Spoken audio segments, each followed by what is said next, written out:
ಸುಮಾರು 2.5 lakh metric ton ಗೊಬ್ಬರ ಕಾಳಸಂತೆಯಲ್ಲಿ ಬ್ಲ್ಯಾಕ್ ಮಾರ್ಕೆಟ್ನಲ್ಲಿ ಮಾರಾಟ ಮಾಡ್ತಕ್ಕಂಥ ಕೆಲಸ ಕರ್ನಾಟಕ ರಾಜ್ಯದಲ್ಲಿ ನಡೀತಾ ಇದೆ. ಕೃಷಿ ಮಂತ್ರಿ, ಕೃಷಿ ಇಲಾಖೆ ಅಧಿಕಾರಿಗಳು ಮತ್ತು ರಾಜ್ಯ ಸರ್ಕಾರ ನೇರವಾಗಿ ಇದರಲ್ಲಿ ಶಾಮೀಲಾಗಿದ್ದಾರೆ. ಸಾವಿರಾರು ಕೋಟಿ ರೂಪಾಯಿ ಭ್ರಷ್ಟಾಚಾರ ಇದರಲ್ಲಿ ನಡೀತಾ ಇದೆ. ಅದನ್ನು ಖಂಡಿಸಿ ಭಾರತೀಯ ಜನತಾ ಪಕ್ಷ ಎಲ್ಲಿವರೆಗೆ ರೈತರಿಗೆ ಗೊಬ್ಬರ ಸಿಗೋದಿಲ್ಲ ಅಲ್ಲಿವರೆಗೆ ನಿರಂತರ ಹೋರಾಟ ಮಾಡ್ತಕ್ಕಂಥ ಕೆಲಸ ನಾವು ಈಗಾಗಲೇ ಬೀದಿಗಿಳಿದು ಹೋರಾಟವನ್ನು ಪ್ರಾರಂಭ ಮಾಡಿದ್ದೇವೆ. ಈ ಸಂದರ್ಭದಲ್ಲಿ ಸಿದ್ದರಾಮಯ್ಯವ್ರಿಗೆ ಮಾನ ಮರ್ಯಾದೆ ಇದ್ದರೆ, ಈ ಸರ್ಕಾರಕ್ಕೆ ಏನಾದರೂ ಮಾನ ಮರ್ಯಾದೆ ಇದ್ದರೆ ಇವತ್ತೇನು ನಾಳೆಯಿಂದ ಕರೆದಿರಲ್ಲ 1-to-1 ಮೀಟಿಂಗ್. ಸಿದ್ದರಾಮಯ್ಯನವರೇ ನಿಮ್ಮ ಕುರ್ಚಿ ಉಳಿಸ್ಕೊಳ್ಳೋದಕ್ಕೋಸ್ಕರ ಉಸ್ತುವಾರಿ ಮಂತ್ರಿಗಳು, ಕಾಂಗ್ರೆಸ್ ಶಾಸಕರು 1-to-1 ಮೀಟಿಂಗ್ ಬೆಂಗಳೂರಿನಲ್ಲಿ ಕರೆಯೋದನ್ನು ನಿಲ್ಲಿಸಿ ಕಣ್ಣೀರಲ್ಲಿ ಕೈ ತೊಳಿತಕ್ಕಂಥ ಕ್ಯೂನಲ್ಲಿ ನಿಂತಿರ್ತಕ್ಕಂಥ ಆ ರೈತನಿಗೆ, ಪ್ರತಿಯೊಬ್ಬ ರೈತನಿಗೆ ಎಷ್ಟು ಅವಶ್ಯಕತೆ ಇದೆ ಅಷ್ಟು ಗೊಬ್ಬರವನ್ನು ಕಾಳಸಂತೆಯಲ್ಲಿ ನೀವೇನು ಮುಚ್ಚಿಟ್ಟಿರ್ತಕ್ಕಂಥ ಗೊಬ್ಬರ ಏನಿದೆ ಅದನ್ನು ಹೊರಗೆ ತೆಗೆದು ನಮ್ಮ ರೈತನಿಗೆ ಅದನ್ನು ಹಂಚಿಕೆ ಮಾಡ್ತಕ್ಕಂಥ ಕೆಲಸ ಮಾಡೋದಕ್ಕೆ ಆದೇಶ ಮಾಡಬೇಕು. ಮತ್ತು ಎಲ್ಲ ಉಸ್ತುವಾರಿ ಸಚಿವರುಗಳು, ಎಲ್ಲ ಆಡಳಿತ ಪಕ್ಷದ ಶಾಸಕರುಗಳು ಕ್ಷೇತ್ರದಲ್ಲಿ ಜಿಲ್ಲೆಯಲ್ಲಿದ್ದು ಮುಂದಿನ 8-10 ದಿನ ರೈತನಿಗೆ ನ್ಯಾಯಯುತವಾಗಿ ಗೊಬ್ಬರ ಕೊಡಿಸೋದಕ್ಕೆ ಸಹಾಯ ಮಾಡಬೇಕು ಅಂತಕ್ಕಂಥ ಮಾತನ್ನು ಈ ಸಂದರ್ಭದಲ್ಲಿ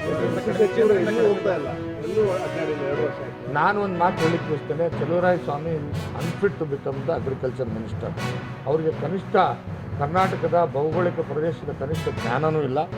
ಯಾವ ಭಾಗದಲ್ಲಿ ಯಾವ ಬೆಳೆ ಬೆಳೀತಾರೆ, ಯಾವ ಭಾಗದಲ್ಲಿ ಯಾವ ತಿಂಗಳಲ್ಲಿ ಹೆಚ್ಚು ಮಳೆ ಬರ್ತದೆ, ಯಾವ ಭಾಗದಲ್ಲಿ ಯೂರಿಯಾ ಗೊಬ್ಬರದ ಅವಶ್ಯಕತೆ ಇದೆ ಅಂತಕ್ಕಂಥ ಕನಿಷ್ಠ ಜ್ಞಾನ ಇಲ್ಲದೇ ಕೇಂದ್ರ ಸರ್ಕಾರ ಕೊಟ್ಟಿರ್ತಕ್ಕಂಥ ಯೂರಿಯಾ ಗೊಬ್ಬರವನ್ನು ರಾಜ್ಯದ ಎಲ್ಲ ಜಿಲ್ಲೆಗಳಿಗೆ ಸರಿಸಮಾನವಾಗಿ ಶೇಖರಣೆ ಮಾಡೋದ್ರ ಮುಖಾಂತರ ಉತ್ತರ ಕರ್ನಾಟಕದ 10 ಜಿಲ್ಲೆಗಳಿಗೆ ಅತಿ ಹೆಚ್ಚು ಅವಶ್ಯಕವಾಗಿರ್ತಕ್ಕಂಥ ಯೂರಿಯಾ ಗೊಬ್ಬರವನ್ನು ಶೇಖರಣೆ ಮಾಡದೇ ಇರತಕ್ಕಂಥ ಒಬ್ಬ ಅಜ್ಞಾನಿ ಅಥವಾ ನನಗೆ ಕೇಳಿದರೆ ಅವರಿಗೆ ಕೃಷಿ ಜ್ಞಾನವೇ ಇಲ್ಲದಿರ್ತಕ್ಕಂಥ ಒಬ್ಬ ಮಂತ್ರಿ ಅಂತ ಹೇಳಲಿಕ್ಕೆ ನಾನು ಸಂದರ್ಭದಲ್ಲಿ ಬಯಸ್ತೇನೆ. ಈಗಲಾದರೂ ಕೂಡ ನಿಮಗೆ ಕನಿಷ್ಠ ಜ್ಞಾನ ಇದ್ದರೆ ಬೇರೆ ಬೇರೆ ಜಾಗಗಳಲ್ಲಿ ಎಲ್ಲೆಲ್ಲಿ ಅವಶ್ಯಕತೆ ಇಲ್ಲ ಅಲ್ಲೇನು ಯೂರಿಯಾ ಶೇಖರಣೆ ಮಾಡಿದ್ದೀರಿ ಅದನ್ನು ಈ ಕಡೆ ತೊಗೊಂಡು ಬಂದು 2.5 ಲಕ್ಷ ಮೆಟ್ರಿಕ್ ಟನ್ನು ಏನು ಕಾಳಸಂತೆಯಲ್ಲಿ ಮಾರಾಟ ಮಾಡೋದಕ್ಕೆ ವ್ಯವಸ್ಥಿತವಾಗಿ ನೀವು ಶೇಖರಣೆ ಮಾಡಿಟ್ಟಿದ್ದೀರಿ ಅದನ್ನು ಹೊರಗೆ ತೊಗೊಂಡು ಬಂದು ನಮ್ಮ ಉತ್ತರ ಕರ್ನಾಟಕ ಭಾಗದ ಸುಮಾರು 10 ಜಿಲ್ಲೆಗಳಲ್ಲಿ ಏನು ಯೂರಿಯಾ ಅವಶ್ಯಕತೆ ಇದೆ ಅದು ಹಂಚಿಕೆ ಮಾಡ್ತಕ್ಕಂಥ ಕೆಲಸವನ್ನು ಮಾಡಬೇಕು ಅಂತೇಳಿ ಭಾರತೀಯ ಜನತಾ ಪಕ್ಷ ಆಗ್ರಹ ಮಾಡ್ತದೆ. ಈ ರಾಜ್ಯದ ರೈತರಿಗೆ ವಿಶೇಷವಾಗಿ ಉತ್ತರ ಕರ್ನಾಟಕದ 10 ಜಿಲ್ಲೆಗಳಲ್ಲಿ ಏನು ಇವತ್ತು ಯೂರಿಯಾ ಗೊಬ್ಬರದ ಕೊರತೆ ಉಂಟಾದಂಥ ಈ ಭಾಗದ ರೈತರಿಗೆ ಭಾರತೀಯ ಜನತಾ ಪಕ್ಷದ ರೈತ ಮೋರ್ಚಾದ ಅಧ್ಯಕ್ಷನಾಗಿ ನಮ್ಮೆಲ್ಲ ಪಕ್ಷದ ಕಾರ್ಯಕರ್ತರ ಮುಖಾಂತರ ಹೇಳಲಿಕ್ಕೆ ಬಯಸ್ತೇನೆ. ನಮ್ಮ ರೈತರಿಗೆ ನೀವು ಯಾರೂ ಆತಂಕಕ್ಕೆ ಒಳಗಾಕಬೇಡಿ. ನಿಮಗೆ ಗೊಬ್ಬರ ಸಿಗುವವರೆಗೆ ನಾವು ನಿಮ್ಮ ಪರವಾಗಿ ಹೋರಾಟ ಮಾಡ್ತೇವೆ. ಎಲ್ಲೆಲ್ಲಿ ನೀವು ಪಾಳೆ ನಿಂತಿದ್ರೆ ಗೊಬ್ಬರಕ್ಕೆ ಅಲ್ಲಿ ನಮ್ಮ ಕಾರ್ಯಕರ್ತರು ಸಿದ್ಧರಾಗಿದ್ದಾರೆ.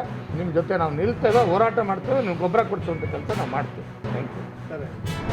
ಅದು ಕಾರ್ಯಕ್ರಮ ಕ್ಯಾನ್ಸಲ್ ಆಗಿದ್ದರಿಂದ ನಮ್ಮ ತಯಾರಿ ಮಾಡ್ಕೊಂಡು ತಮ್ಗೆ ಸರ್ ನಾನಂತರೂ ಕ್ಲಿಯರ್ ಕಟ್ ಮಾಡ್ತಿದ್ದೀನಿ. ಬಸನಗೌಡರು ತಮ್ಮ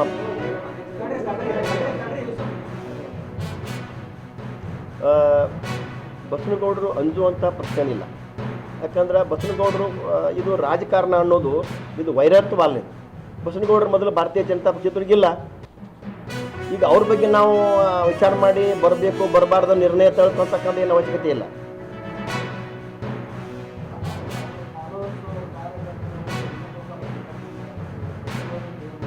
ಸರ್ ಒಂದು ಮಾತು ತಮಗೆ ಕ್ಲಿಯರ್ ಮಾಡ್ತೀನಿ. ಹಿಂದುತ್ವದ ಬಗ್ಗೆ ಬಹಳ ಕಾಲ ಹಿಂದೂಗಳ ಬಗ್ಗೆ ಅನ್ಯಾಯ ಆಗ್ತಕ್ಕಂಥ ವಿಷಯ ಸಲುವಂದನ ಇದಕ್ಕೆ ರಾಷ್ಟ್ರೀಯ ಸ್ವಯಂ ಸೇವಕ ಹುಟ್ಟುಬಿಟ್ಟೈತೆ.